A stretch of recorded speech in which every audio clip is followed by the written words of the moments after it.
Prunelle, un podcast vidéo qui aborde le sujet du handicap visuel et de l'inclusion. Chères auditrices et chers auditeurs, bienvenue sur ce nouvel épisode du podcast Prunelle. Je suis en présence de François Keller. Bonjour Elodie. Bonjour François. Et de notre invité spécial, Monsieur Francisco Taboada. Bonjour Elodie, bonjour François, bonjour à tous. Bonjour Francisco. Bonjour Francisco. Alors Francisco, tu es une personne très dynamique. Est-ce que tu peux nous en dire plus quant à tes activités d'une semaine à l'autre par rapport au volet familial, politique, sportif, entrepreneurial ? Oui, alors pour la faire, on va dire simple, je suis papa de 3 enfants, député au Grand Conseil de Genève, serial entrepreneur et très actif au quotidien aussi en tant que sportif para-athlète. Comment tu arrives à gérer tous ces aspects ? Parce que c'est vrai que ça demande beaucoup de disponibilité, de temps.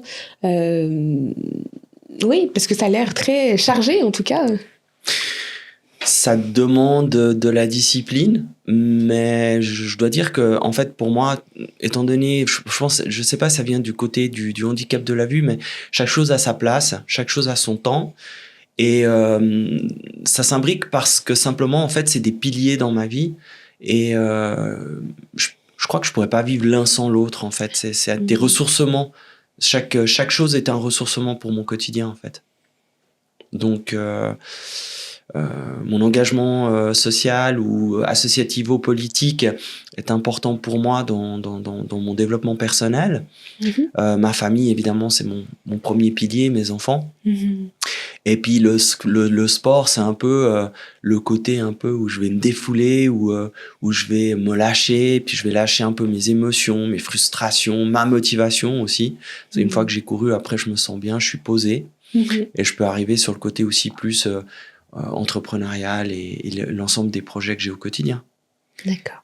Puis du côté famille, justement, la famille Taboada vient d'Espagne, sauf erreur.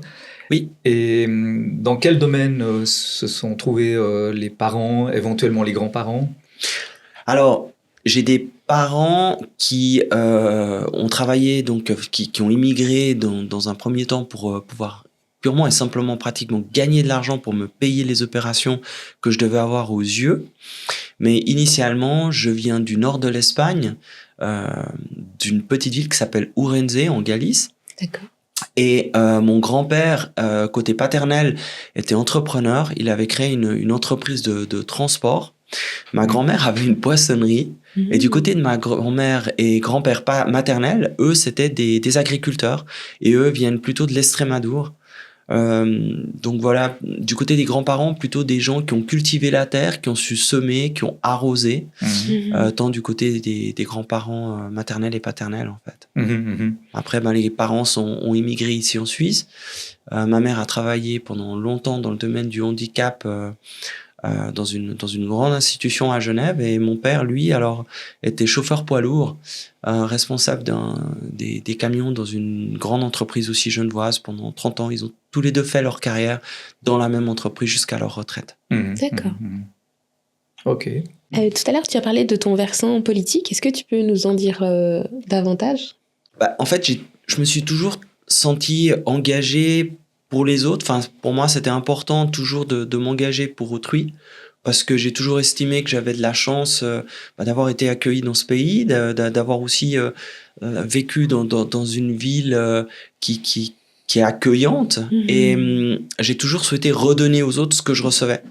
D'accord. Donc depuis longtemps, je me suis engagé dans des associations, que ça soit le Téléthon à Genève où j'étais co-vice-président, que ça soit dans des associations pour personnes en situation de handicap, mais aussi dans des associations sportives. Et la politique en faisait partie. Donc depuis jeune, sans être élu, j'ai toujours été militant. Et j'ai eu l'occasion en 2023 d'être aux côtés de Pierre Maudet pour le lancement de LJS, Liberté et Justice Sociale, et donc d'être élu aujourd'hui sous la bannière LJS au Grand Conseil de Genève. Et j'aime beaucoup cet engagement qui est et de gauche et de droite, c'est-à-dire de réunir surtout des idées qui vont dans cet état d'esprit que je viens de décrire, qui est de servir le citoyen, et de trouver des bonnes idées, il y en a partout, et de les concrétiser. C'est aussi mon état d'esprit entrepreneurial, c'est d'aller dans des projets qui sont factuels, qu'on peut réaliser à court terme et à moyen terme, mais qui soient vraiment réalistes. Après, j'ai aussi des projets fous qui peut-être se réaliseront jamais, je le reconnais bien volontiers, mais c'est toujours cet engagement pour autrui, en fait, qui m'anime. Puis justement, alors moi, ce qui m'intrigue, c'est comment est-ce qu'on peut définir le citoyen ou la citoyenneté, enfin, quel est l'enjeu d'appeler aussi ce parti, enfin, d'employer cette notion de citoyenneté? C'est une question extrêmement intéressante. Moi, là où je la matérialise, c'est, vous avez vu tout à l'heure, pour venir ici à Prunelle, j'étais avec un chauffeur taxi et on avait une discussion. Ben, ça commence par là, c'est d'être à l'écoute. C'est d'être à l'écoute des personnes qu'on a en face de nous, de pas partir sur la base de stéréotypes, de dire tiens, lui il est immigré, ou lui il est de gauche, ou lui il est de droite, etc. Mais de dire, en fait, s'intéresser aux gens en face de nous, s'intéresser de manière concrète et les entendre de manière ouverte et voir, quand on en entend qu'une, ben on a une idée qui est là, mais quand on commence à avoir plusieurs échanges, il y a plusieurs choses qui peuvent potentiellement s'imbriquer et devenir un projet qu'on peut réaliser. Finalement, c'est d'écouter le plus grand nombre et se dire, bah tiens, qu'est-ce qu'on peut tirer de tout ça et comment on peut le construire, le matérialiser. Et du coup, la justice sociale, ça serait quoi, grâce à cette mosaïque, on essaye de trouver des propositions, des aménagements, des lois, on vote des lois, on élabore des stratégies politiques. Enfin... Moi, ce qui me marque aujourd'hui, vous parlez de politique, c'est que les gens, on vient d'avoir des votations le 24 novembre, ils votent plus à gauche et ils votent plus à droite. Excusez-moi pour le vocabulaire, mais ils s'en foutent. Les gens, à la fin du mois, ils veulent savoir comment ils vont payer leurs factures. Et le discours politique, ils en ont plus rien à faire. Et le côté justice, pour moi, c'est aussi de rendre cette justice à ces gens qui tous les matins se lèvent, qui tous les matins vont travailler, quel que soit le métier. Hein. Je j'évoque pas ici un métier plus en avant qu'un autre, mais c'est d'écouter les gens et de leur rendre justice par rapport à ce qu'ils fournissent aussi pour rendre que cette ville, ce canton et ce pays continue à rayonner. Je pense déjà, ça commence par les écouter réellement et pas leur servir un discours où au final, ils se disent ouais, « bon, c'est un politicien. Et qu'est-ce qui va se passer réellement de ce que je vais lui dire finalement ?» Et c'est vrai qu'avec Liberté et Justice sociale, on est parti dans une campagne avec 29 projets.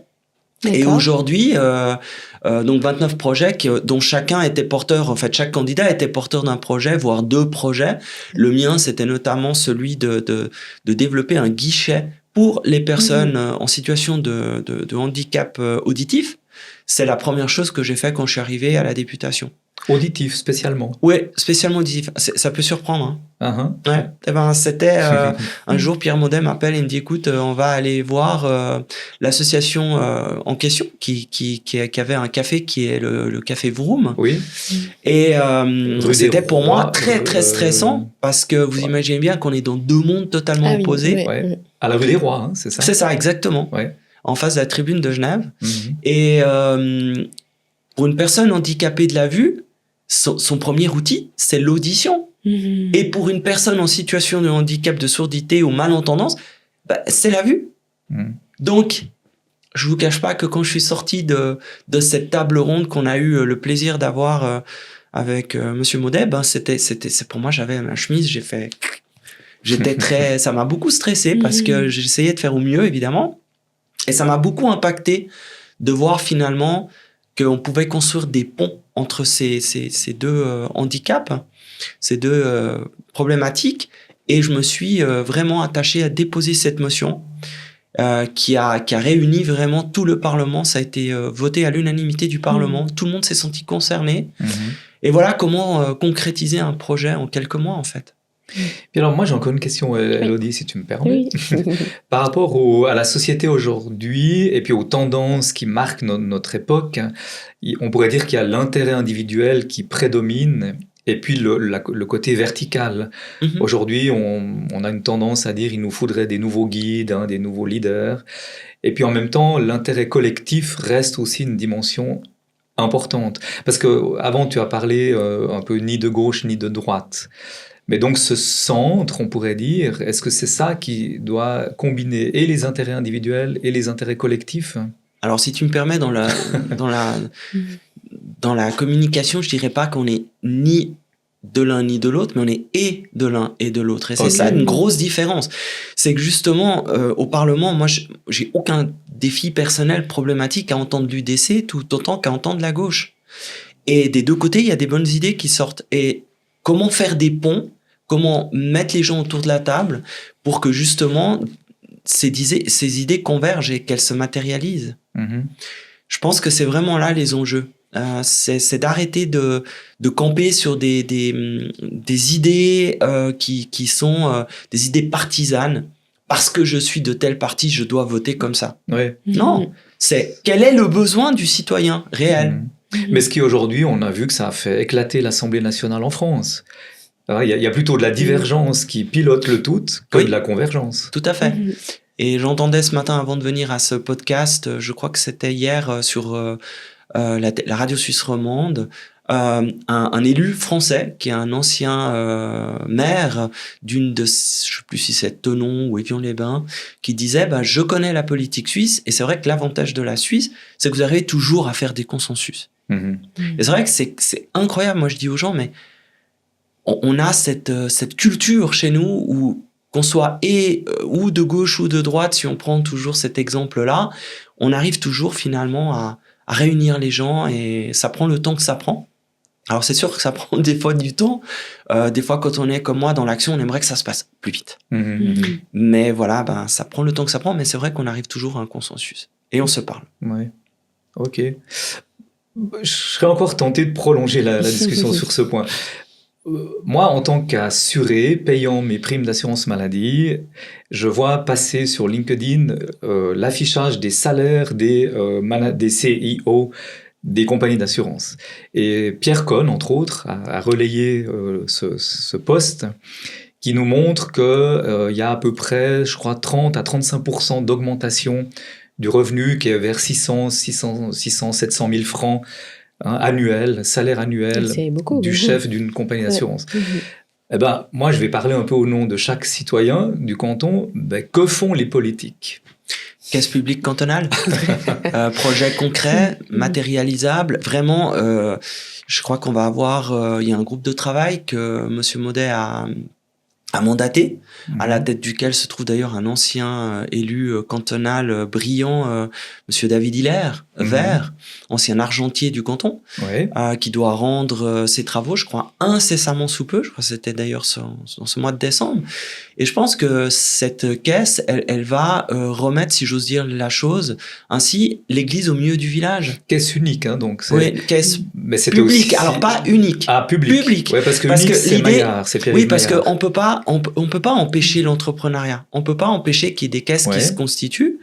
En revanche, on peut avoir un élément de concurrence et d'exemplarité. D'accord. Et pour nous, cette caisse, elle est importante parce que justement, ce qui manque aujourd'hui, c'est la transparence. Oui. On n'a pas de transparence dans les caisses. Et je pense que cette idée, elle a la vertu d'être là maintenant sur la table. Et puis, je pense qu'il faut vraiment aller là-dedans pour aller dans le sens de ce que vous dites. Alors, évidemment, moi, je peux pas me prononcer ici sur la question des salaires. Mais en tout cas, je vous donne raison. C'est que font les politiques? Concrètement, je viens de vous donner un exemple. Il y en a peut-être d'autres, mais... Donc, une caisse qui pourrait être un outil de régulation, en fait.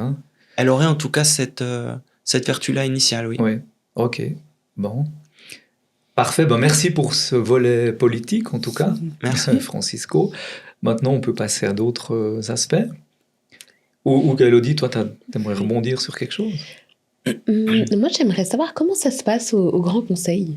Est-ce qu'il y a des particularités dans la mission, dans l'exercice de la mission, qui rentrent en jeu de par le handicap visuel? Alors ça, c'est une question qui m'a été posée par un confrère journaliste lorsque j'ai été élu, avant même de rentrer en fonction. C'est-à-dire que tout de suite, on parlait avant des du côté un peu stigmatisant, enfin, du côté de dire vous êtes de gauche ou de droite, ben, c'est un peu la même chose avec le handicap. Parce que tu es en situation de handicap, tu vas défendre le handicap. Moi, j'ai voulu me mettre à l'autre opposé. Je suis avant tout citoyen. Je suis une personne en situation de handicap, bien sûr. Bien sûr, je suis assez bien placé pour en parler. Mais d'un autre côté, le handicap, ça nous concerne tous aujourd'hui. Il y a 1/3 de la population suisse qui est en situation de handicap et autour de nous, on a 1 personne sur 2 que l'on connaît qui est en situation de handicap. Donc, on y a tous, d'une manière ou d'une autre, contact. Et comme j'aime à le dire au Parlement quand ça m'est donné l'opportunité, ben, on peut se retrouver malheureusement d'un moment à l'autre tous en situation de handicap. On le souhaite à personne, mais ça peut nous arriver. Non, aujourd'hui, je suis un député élu avec de plein droit et j'exerce en tant que tel et je vais tout autant parler de la fiscalité que du handicap ou de l'entrepreneuriat ou de la haute surveillance que j'exerce lorsque je suis à la commission de contrôle de gestion au Parlement. Et mes collègues me voient comme tel et j'apprécie ça. C'est qu'ils ont compris qu'ils peuvent me charrier. Je suis le premier qui rigole là-dessus. Et ils ont compris qu'ils peuvent m'embêter là-dessus de manière bienveillante. Et je pense que c'est important. Et ça devrait être comme ça, j'ai envie de dire, que ce petit microcosme de 100 députés devrait être pris en exemple dans la population. Parce que si ça se passait comme ça dans la population, ça serait génial, franchement. D'accord. Sur le plan de l'entrepreneuriat, on a entendu un serial entrepreneur, c'est une jolie façon de le dire. Donc voilà, il y a une série, disons, d'activités, une série de forces qui sont investies dans le fait d'entreprendre ou d'être à côté des entrepreneurs. Et alors, on a entendu que le grand-père, chez les Taboada, était un entrepreneur. Et il y a sûrement aussi un héritage et une force intéressante qui est chez toi. Et est-ce que tu peux dire quelque chose de cette activité, alors vraiment sur le registre de l'économie, de l'économie productive? Alors, c'est un état d'esprit, entreprendre. Je pense que c'est pas que économique, c'est oser lancer un projet, quel qu'il soit. Peut-être qu'on peut faire le parallèle avec l'agriculture. Hein. On plante une petite graine, on voit pas ce qu'elle va donner, on s'en occupe, on l'arrose, et puis il y a le climat.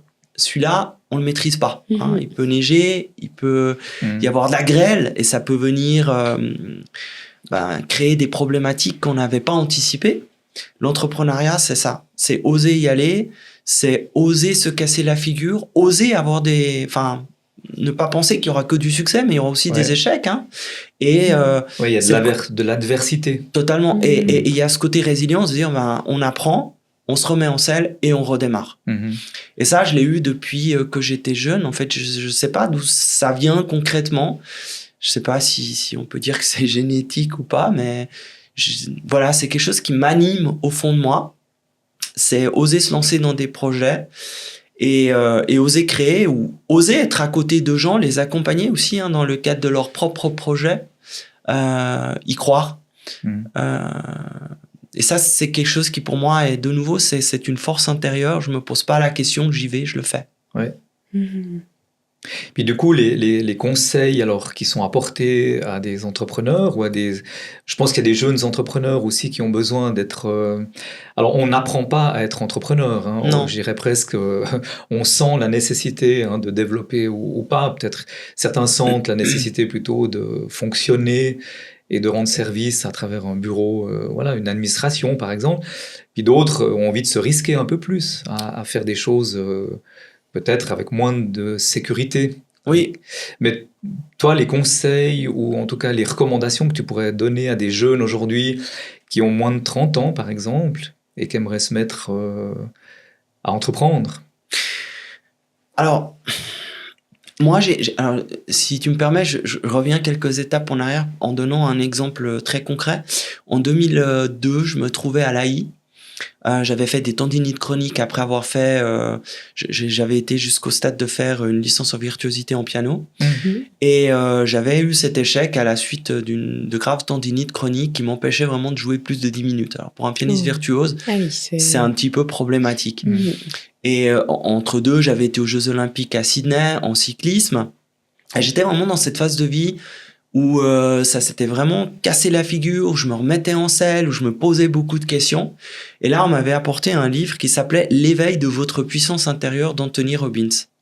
D'accord. Et j'avais eu l'occasion de rencontrer Anthony Robbins et d'avoir été extrêmement inspiré dans le cadre du développement d'un projet par lui et un autre écrivain qui s'appelle Robert Kiyosaki, qui a écrit un livre que je peux... Donc ces 2 livres, évidemment, si je dis ça, c'est que je les conseille à toute personne qui veut entreprendre ou qui est dans une phase actuellement, que ça soit professionnelle ou personnelle, où elle se pose beaucoup de questions. Robert Kiyosaki a écrit un livre qui s'appelle « Père riche, Père pauvre », entre autres, où il a pris exemple dans son enfance de son père riche intellectuellement, enseignant à l'université, et puis très riche d'un point de vue vraiment culturel, et son père pauvre, qui lui, à l'autre opposé, n'avait pas vraiment de background intellectuel académique, mais qui a su créer un empire en partant d'une simple petite épicerie. Et j'ai eu l'occasion d'avoir ces 2 personnages dans ma vie entre 2002 et 2008, et qui m'ont énormément inspiré. Et je pense que... Puis d'un côté, il y a le Japon, et de l'autre, Robbins, il est plutôt... américain. Mais les 2, en fait, sont américains. Parce que Robert est aussi aux États-Unis, donc effectivement avec une culture japonaise, mais habitant aux États-Unis, du côté d'Hawaï, entre autres, et s'étant développé aux États-Unis. Donc avec cette culture entrepreneuriale américaine. Et aujourd'hui, pour revenir à ta question, si j'avais 2 conseils à donner, un, c'est oser. Tu as dit tout à l'heure qu'on est on est dans une culture en Suisse ultra protectionniste et où on n'a pas le droit à l'erreur. Et on n'ose plus. C'est-à-dire qu'à un moment donné, quand tu es trop dans la protection, tu n'oses pas. Et quand tu es trop protégé, tu n'oses pas. Parce que tu as peur de te planter. Et on crée, en fond, de nous... ce risque zéro, tendre vers le risque zéro. Mais entreprendre, c'est pas possible. Tu peux pas entreprendre en ayant cet état d'esprit du risque zéro. Alors que dira-t-on si je me plante et comment je vais rembourser si je me plante. Enfin, il y a plein de questions qui viennent se mêler là. Et moi, j'ai eu cette chance-là d'avoir ces 2 mentors initiaux. Après, j'en ai eu d'autres. Et je continue à en avoir d'autres autour de moi. Mais ceux que j'ai, je dois dire que ce qui me vient à l'esprit en entendant ta question, c'est que c'est tous des gens qui osent se planter et qui n'ont pas peur de se planter, même s'ils sont ici chez nous à Genève, en Suisse. Et puis, alors pardon, moi je ne connais pas du tout ni Robbins ni l'autre, que j'arrive pas à citer son nom. Robert Kiyosaki. Pour les auditeurs et pour moi aussi, et pour Elodie sûrement, qui sont-ils, enfin comment se sont-ils formés, qui sont-ils en un mot, quoi? Alors, Anthony Robbins, faut aller lire son livre, donc L'éveil de votre puissance intérieure. C'est quelqu'un qui a un parcours de vie où il a fait face à toutes les adversités quand il était jeune, surcharge de poids, des problèmes de famille assez conséquents, avec un père alcoolique, un assassinat dans sa famille, enfin bref. C'est un peu l'un des pères de la PNL. Il a beaucoup développé ça aux États-Unis. Il a écrit des best-sellers. Il a créé un empire autour du développement personnel. Vraiment, c'est un peu le père dans ce domaine-là. Et Kiyosaki, c'est un peu son pendant, mais du côté financier. Donc c'est un économiste. Il a vraiment développé énormément de choses. C'était un précurseur quand on lit ses livres. Dans les années 1980, il décrivait toutes les crises qui allaient arriver dans les années 2000. Et c'est juste des études portées sur l'aspect sociétal et qui se sont vraiment manifestées dans les années 2000 et qui sont encore aujourd'hui plus présentes que jamais. Donc c'est vraiment 2 pendants pour l'économie, le développement entrepreneurial et le développement personnel. C'est 2 écrivains que je recommande à tous nos auditeurs. D'accord. Mais alors, Moi, j'ai une curiosité encore, évidemment. La lecture, parce qu'on a donc été, juste pour une brève anecdote, au BFM, à la Nuit du Bien Commun, où Céline Witschard, qu'on a reçue ici, a présenté le projet de numériser, et de rendre accessible 100 000 livres. Elle en fait déjà un bon nombre, hein, avec Mona Lira, que tu connais sans doute. Oui. Et là, elle a présenté le projet qui a été bien reçu puisqu'elle a levé des fonds pour ça, dans cette Nuit du Bien Commun. Mais du coup, la lecture, ça veut dire livre traductible en audio ou bien braille? Alors, système D, dans les années 2002-2003, si on revient quelques étapes en arrière, on était bien loin de ChatGPT et des intelligences artificielles.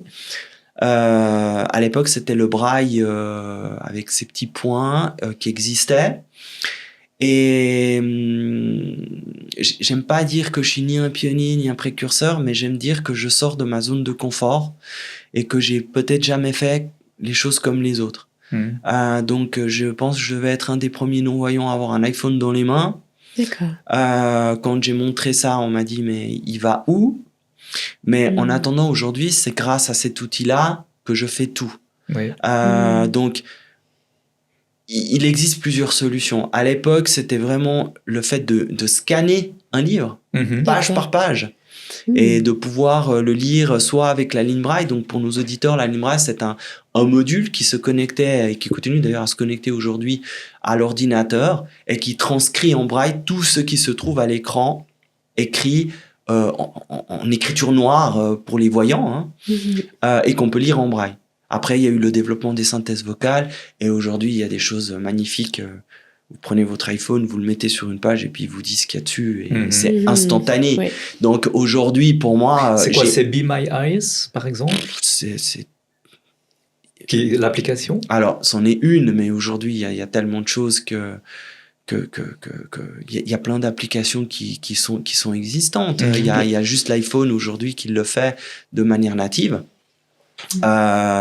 Aujourd'hui, c'est vraiment un outil qui me permet de voir si dans la pièce dans laquelle nous sommes, il y a des lumières allumées, pas allumées, à quelles intensités, quelles sont les couleurs. Enfin, aujourd'hui, c'est mon outil de travail principal. Oui. Et j'ai pas besoin que ça soit numérisé sur une quelconque plateforme. C'est vous me donnez n'importe quel livre, dans la seconde, je peux le lire. Et c'est ça. Pas de frontières, pas de limite. Oui. Pas de limite. À Genève, à ma connaissance, il y a l'école de la pomme qui permet de développer la pratique, l'accès au numérique aussi. Hein. Parce que si on parle d'accessibilité, alors il y a les transports publics, il y a les administrations, il y a le palais de justice. J'ai vu qu'il y avait aujourd'hui Justitia 4.0 pour donner accès aussi à la documentation dans toutes les administrations, notamment judiciaires. Oui. Là. Mais du coup, l'école de la pomme, elle aide, elle intervient comment? Moi, je la connais pas du tout. Hein. Alors, une fois de plus, je mea culpa, je le dis très volontiers et très, très, très humblement. Moi, je suis sorti, c'était un choix en fait, je suis sorti du cercle du handicap de la vue, des différentes associations, etc. parce que je voulais m'inclure. Et pour moi, m'inclure, c'était être comme n'importe qui. Aller au contact des autres, me rendre compte que finalement, les autres ont aussi des difficultés. Et comment moi, avec ma différence, je pouvais les aider, comment eux, avec leurs problématiques, ils pouvaient interférer avec moi et interagir avec moi. Et finalement, tous ces outils desquels je fais usage aujourd'hui, j'en ai été chercher l'apprentissage par moi-même. Pour la petite anecdote, un jour, je suis arrivé chez Apple et j'ai été mis en contact avec les cadres d'Apple aux États-Unis parce que je suis arrivé à Genève avec plein de questions. Ils n'avaient pas les réponses, mais ils voulaient développer et la volonté de Steve Jobs initiale, c'était de rendre les appareils Apple au service de tous les handicaps. Et au début, Apple me téléphonait quand ils avaient une personne qui arrivait, qui était handicapée de la vue à Genève. Ah oui, d'accord. T'étais la personne de préférence. J'étais un peu... Alors, c'était pas une question de préférence, c'était que simplement je l'utilisais et du coup, il me téléphonait pour ça. En tant que presque ambassadeur. Hein. En tant que presque ambassadeur. Et finalement, ça s'est démocratisé. Ça en est arrivé que bien plus tard, il y a des choses qui se sont mises en place à Genève, l'école de la pomme, mais d'autres choses, et j'en suis bien content parce que pas tout le monde a cette, je sais pas, facilité, courage, envie, motivation. Chacun y mettra le mot qu'il a envie d'y mettre, c'est pas à moi de le faire, mais d'être comme je suis et d'aller au devant. Donc c'est bien qu'il y ait des choses qui se fassent pour permettre à des gens qui ont peut-être pas cette facilité d'avoir accès. Et ça, je trouve très très bien. Donc je suis très content qu'il y ait des choses qui se mettent en place. Pour rebondir sur ton volet sportif, comme on a pu en discuter rapidement, il y a la course de l'escalade en cette fin de semaine, donc je sais que tu vas y participer. On disait petite revanche peut-être sur les JO Paris 24, parce que tu voulais te présenter comme athlète de course, sauf erreur. Et puis là, c'est la course d'escalade qui est un petit peu une revanche, on peut le dire comme ça. C'est une petite revanche. C'est pas une grosse revanche. Les JO, ça reste les JO, et ne pas y avoir été, ça restera toujours une épine. Mais oui, c'est une...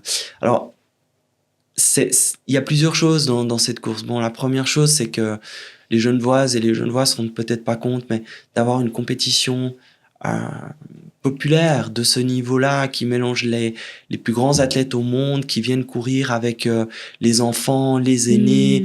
Enfin, c'est un festival, c'est une fête juste magnifique. Et de pouvoir être dans cet environnement-là, ressentir ce qui va se passer ce week-end, juste ça, c'est juste magnifique, premièrement. Après, aujourd'hui, j'ai un peu une double casquette.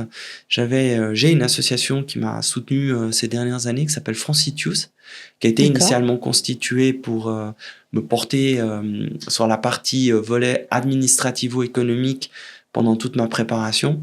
Et cette association, qui aujourd'hui a revu ses statuts, est maintenant plutôt dirigée vers... peut-être trouver ma relève, si j'ose dire ça ainsi, parce qu'il n'y a pas beaucoup de personnes en situation de handicap de la vue qui malheureusement font de la course à pied. Pas seulement au niveau compétition, mais vraiment aller faire un jogging, se faire du bien, s'aérer, etc. Et on a la volonté, avec cette association, de rendre accessible la course à pied au plus grand nombre dans le domaine du handicap et du non-handicap, parce que c'est vraiment un tandem qui se crée entre une personne déficiente visuelle et un voyant qui est juste génial. On vit des moments juste incroyables. Et l'idée aujourd'hui, c'est vraiment de faciliter cette communication et de profiter des prochaines années où je peux encore un peu courir pour porter cette association tout en me faisant plaisir et en restant le plus compétitif possible, parce que ça reste... je suis compétiteur dans l'âme, mais ça reste un peu la chose importante pour moi. Tu as évoqué le nom de Morgan Le Guen, qui a été un de tes co-listiers, ou je ne sais pas comment on pourrait dire, de un compagnon de course. Oui. Et puis lui, si on le reçoit, c'est une hypothèse, mais si on devait le recevoir, quelles questions on pourrait lui poser, entre autres de ta part? À Morgan, d'où il tient la force intérieure qu'il développe au quotidien malgré les adversités qu'il a eues. D'accord. J'ai la chance, Morgan, c'est un ami très cher à mon cœur, à moi et à ma famille. Il y a à peu près une petite dizaine de guides qui m'ont accompagné ces 4 dernières années, qui chacun ont un rôle très important dans ma vie, et que je profite ici de remercier et de saluer d'ailleurs. Lorsque j'ai connu Morgan, il n'était pas l'athlète qu'il est aujourd'hui, mais il y a cru. Il continue à y croire. Et il a eu beaucoup d'obstacles qui se sont manifestés sur son chemin, et il a continué à y croire. Et aujourd'hui, c'est un des meilleurs athlètes qu'on a nationaux. Donc, c'est un parcours juste incroyable. Morgan a aussi travaillé d'ailleurs avec des personnes en situation de handicap à l'Institut Florimond. Il s'occupait d'enfants autistes. Il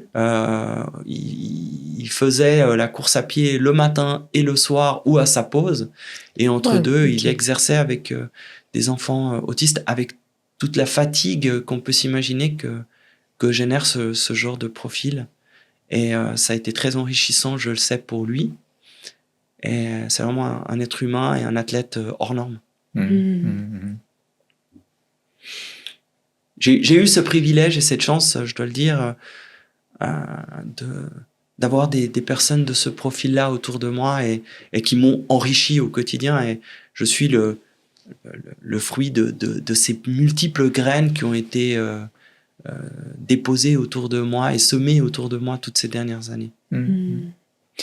Et puis, Francisco, alors on ne va pas revenir en arrière sur la question politique et vie citoyenne, mais il y a quand même le projet de se présenter au municipal 2025. Et puis, je viens de voir sur la manchette qu'il y a 2225 candidats cette année au municipal, dont toi-même, pour la commune de Verrier, sauf erreur. Hein.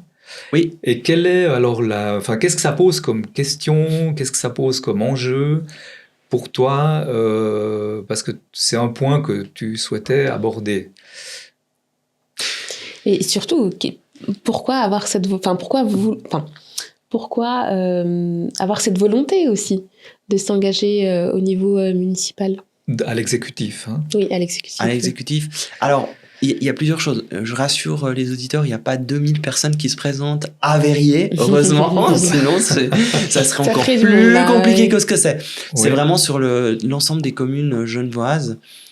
Je crois que sur Verrier, au conseil municipal, comme ça, au Lance-Pierre, on doit être entre 70 et je crois 80 candidats, toutes listes confondues. Ah oui. Pour un conseil municipal qui a 25 et qui va passer, je crois, 27 élus. Et puis pour 22 000 ressortissants de la commune. Hein. Alors, on est actuellement 12 000, mais on va monter à 18 000 voilà, 18, en très peu de temps, parce qu'il y a un énorme quartier qui se construit qui s'appelle les Grands SR, et qui est un énorme projet urbanistique. Donc, la commune fait face à des enjeux qui sont conséquents d'un point de vue et infrastructure et humain. Ouais. Donc il y a 30% de population en plus, en fait. En plus. Et en réponse, alors, il y a plusieurs choses. Toujours cette envie de servir l'autre, de servir la population qui m'anime. Avoir envie non pas d'être juste un spectateur, mais un acteur. Parce que s'il y a bien quelque chose que je déteste dans ma vie à titre personnel, c'est se plaindre.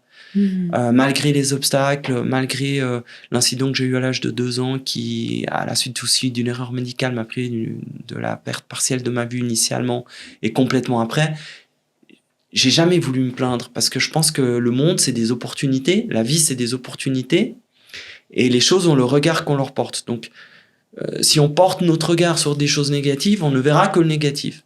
Et pourtant, la vie, c'est un arc-en-ciel. Il y a plusieurs couleurs. Elle est belle. Et puis moi, j'ai décidé de voir les choses dans son ensemble. Pas que le côté négatif, mais de voir aussi les opportunités. Et aller au conseil administratif, c'est montrer l'exemple d'inclusion, justement. C'est pas d'attendre que ça se passe. C'est d'être acteur, de mettre les mains dans le cambouis et de se rendre compte de ce que c'est. Je le vois aujourd'hui à la députation, c'est facile de se plaindre. Mais quand on est élu, on se rend compte que on peut pas faire comme on veut, quand on veut, qu'il y a des enjeux, qu'il y a un timing à respecter, qu'il y a des lois, qu'il y a des process. Mais par contre, d'être dedans, ça permet de bouger les lignes. Et ce qui me motive, c'est pas de me plaindre, c'est d'aller travailler avec les gens qui seront élus, de nouveau faire des ponts. Moi, je suis là pour travailler avec ceux qui ont la volonté de travailler et puis qu'ils viennent d'un parti ou d'un autre, de tendre la main et de dire qu'est-ce qu'on peut faire ensemble avec nos différences, comment on peut conjuguer ça et faire de ces différences des forces, en fait. Mais du coup, il y a une question, il y a un enjeu de communication et puis presque de qualité du message, parce que pour être élu, je pense qu'il faut un tout petit peu se démarquer, je dirais, de la langue de bois, du discours en creux, qui serait le discours du compromis. Il faut quand même proposer des choses un peu, je dirais, on va dire un peu sexy, non, un peu nouvelles, un peu. Parce qu'avant tu disais j'ai même des projets faux. Est-ce que quelque chose d'un peu plus décalé, audacieux, artistique peut-être, peut exister dans la politique quand on se présente? Bon, pour moi, il y a des enjeux qui sont non négligeables et que j'évoque très ouvertement, hein. On est dans une société, tu l'as dit tout à l'heure, où les gens pensent à eux avant tout aujourd'hui. Et malgré qu'on soit dans une société qui est plus ouverte que celle qu'elle l'était il y a 20 ans, malgré tout, hein, quand on est face à une personne en situation de handicap, la première question qu'on se pose, c'est mais comment il fait ? Ou comment il va faire ? Voilà. Donc aujourd'hui, je me présente à un exécutif, je suis tout à fait conscient que mes concitoyens, la première question qu'ils se posent, mais attends, il est non-voyant, le gars, il va faire comment ? Alors, c'est clair qu'il y a des questions auxquelles il faut répondre, et j'y réponds bien volontiers, ce d'autant plus que j'estime aujourd'hui que j'ai plus de force grâce à ma déficience visuelle que de handicap. Parce que justement, ma déficience visuelle me permet, tu parlais tout à l'heure de communiquer, eh bien, d'être ouvert à d'autres types de communication et d'être peut-être plus contraint que mes autres, des autres candidats qui se présentent à écouter la personne en face de moi pour comprendre. L'écouter dans tous les sens, hein. On communique juste parce qu'on a mis un habit d'une couleur ou d'une autre, hein. Donc ça s'arrête pas qu'aux mots, ça s'arrête pas à ça, c'est la gestuelle, c'est les non-dits, et justement j'ai appris à passer au-delà de ça. Donc déjà ça pour moi c'est un enjeu, c'est comment entrer en contact avec les habitantes et les habitants de Verrier pour leur dire je suis là pour vous, pour développer des projets, parce que j'y vis dans cette ville et que ça me tient vraiment à cœur, que j'ai des enfants, que ça me tient vraiment à cœur. Après, je pense que bien qu'on ait des projets fous, les citoyens payent des impôts et qu'on leur doit le respect d'utiliser l'argent à bon escient.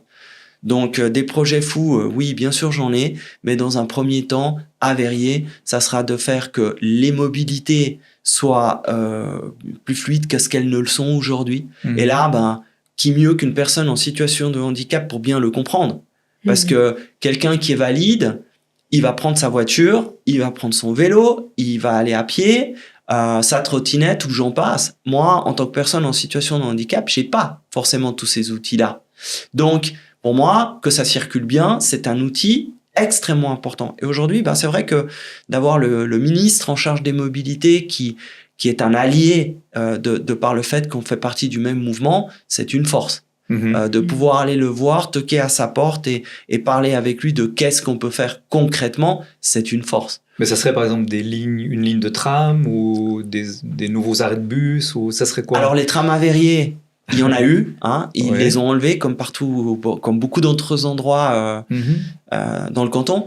Non, mais déjà, vous savez, d'avoir des petits bus périphériques dans la commune. Vous savez, aujourd'hui, je veux me déplacer pour aller manger à Troisnay, voir des amis à Troisnay.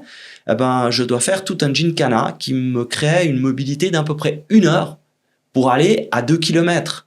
Alors qu'en course à pied, je l'ai fait en 9 minutes. Ouais. Donc, voilà, c'est déjà de créer des lignes qui permettent de se déplacer dans la commune plus facilement. Donc pas des drones taxis comme Elon Musk veut faire. Non, mais des lignes indépendantes, des lignes autonomes qui pourraient, par exemple, se déplacer avec comment on dit ça, des vitesses de circulation commerciale qui soient très raisonnables pour être prudents.